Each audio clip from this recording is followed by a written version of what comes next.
खबर बड़वानी से। माध्यमिक शिक्षा मंडल द्वारा 11वीं व 12वीं से स्टेनो सब्जेक्ट हटाए जाने से आहत छात्र छात्राओं ने राज्यसभा सांसद को ज्ञापन सौंपा। सब्जेक्ट शामिल करने की करी मांग। नई शिक्षा नीति 2020 के अंतर्गत उत्कृष्ट विद्यालय की कक्षा 11वीं व 12वीं के पाठ्यक्रम से स्टेनो टाइपिंग सब्जेक्ट को हटा दिया गया है, जिससे कि छात्र छात्राओं में नाराजगी देखने को मिली और जिले सहित आसपास के ग्रामों में आज छात्र छात्राओं ने इसको फिर से शामिल करने की मांग के लिए राज्यसभा सांसद डॉक्टर सुमेर सिंह सोलंकी को ज्ञापन सौंपा है, जिसके चलते सोलंकी ने तत्काल बात करते हुए इसे फिर से सब्जेक्ट में शामिल करने की बात कही।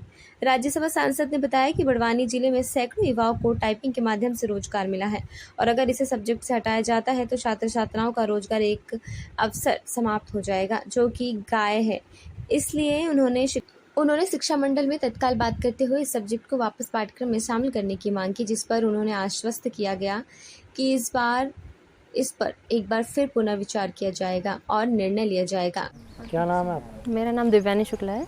दिव्यानी जी, आप यहाँ सांसद का भवन आए थे, क्या मांग लेके आए थे और क्या कहा सांसद? सर, हम स्टेनो से रिलेटेड मांग लेकर आए थे। जो 11th-12th में जो स्टेनो सब्जेक्ट था उसको नई शिक्षा नीति के तहत बंद कर दिया था, तो वही हमने सारी समस्या सर के सामने रखी। तो सर ने हमें आश्वस्त किया है कि मैं इसे नई शिक्षा नीति में शामिल करूँगा और सर ने हमारे सामने ही बात की है जो सेक्रेटरी महोदय हैं उनसे, और उन्होंने भी कहा है कि मैं इस बारे में जो भी होगा वो सर से बात करूँगा। सर ने लेक्चर भी दिया आपको? हाँ, सर ने लेक्चर दिया है। कैसा लगा? बहुत अच्छा लगा, क्योंकि सर शुरू से हम टीचर रहे हैं तो इतना तो बनता है, और हम बहुत सर से कहना चाहिए मोटिवेटेड हुए हैं सारे बच्चे। नाम आपका? मिताली बोरवाल। राज्यसभा सांसद के घर पहुँचे हैं। हाँ, क्या कारण है? स्टेनो सब्जेक्ट 11th-12th में बंद किया जा रहा है, तो इसका क्या कारण है? इसमें कम से कम कम परसेंटेज के आधार पर इसे बंद किया जा रहा है। क्या इसका सभी बच्चों का यही कहना है कि इसे बंद क्यों किया जा रहा है? सबसे अच्छा सब्जेक्ट है, जॉब के लिए यूज़फुल सब्जेक्ट है, फिर भी इसे बंद किया जा रहा है। इसी का क्या कारण हो सकता है? क्या नुकसान है इससे? इससे कोई नुकसान नहीं, इससे फ़ायदा ही है। इसमें जल्द से जल्द गवर्नमेंट जॉब के आसार रहते हैं, तो इसे क्यों बंद किया जा रहा है?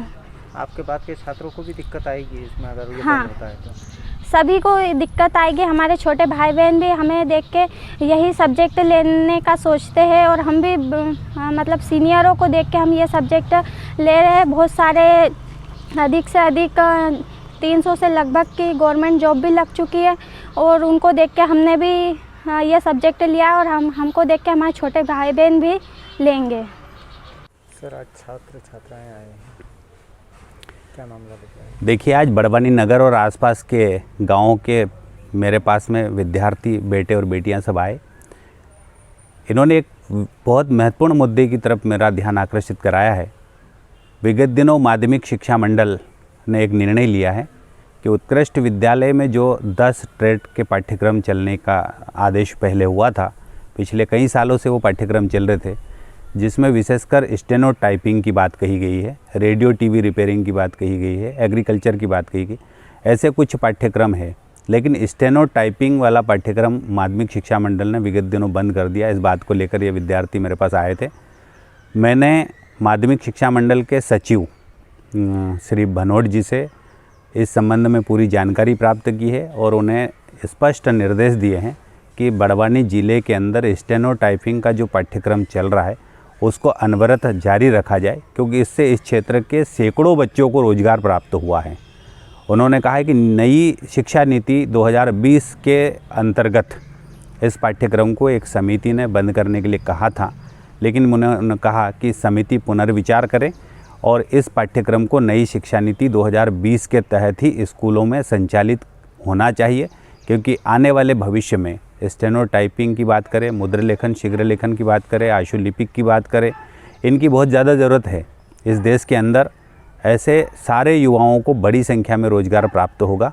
तो मैंने इस संबंध में माध्यमिक शिक्षा मंडल को पत्राचार भी किया है, अभी पत्र मेल भी किया है मैंने, और शीघ्रता से इस पर अच्छा निर्णय होगा, विद्यार्थियों के हित में निर्णय होगा। बड़वानी और आसपास के जिलों के जो बेटे बेटियां हैं उनके हित में निर्णय सरकार भी लेगी और माध्यमिक शिक्षा मंडल भी लेगा, ऐसा मुझे आशा है।